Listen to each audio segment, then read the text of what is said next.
புரளும். படைப்பில் உயர்ந்தவன் என்றாலும் காட்டுக்குள் இருந்து வந்தவன் தானே.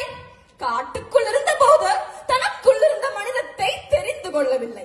நாட்டுக்குள் இருக்கும் போது தனக்குள் இருந்த மிருகத்தை மறந்து விடவில்லை. நண்பா, வரலாறே வேண்டாம் என்று வாழ்ந்து விட்டு போவதற்கு நீ என்ன மண்புழுவா? மனிதன் அல்லவே. வரலாறே வேண்டாம் என்று வாழ்ந்து விட்டு போவதற்கு நீ என்ன மண்புழுவா? மனிதன் அல்லவே. சரித்திரமே வேண்டாம் என்று சாம்பலாகி போவதற்கு நீ என்ன சவுக்கு மரமா? சாய்ந்த பிறகும் மனம் கமிழுகிற சந்தன மரம் அல்லவா? சாய்ந்த பிறகும் மனம் கமிழுகிற சந்தன மரம் அல்லவா? உன்னை நேசிப்பது பூக்கள் அல்ல, முட்கள் தான்.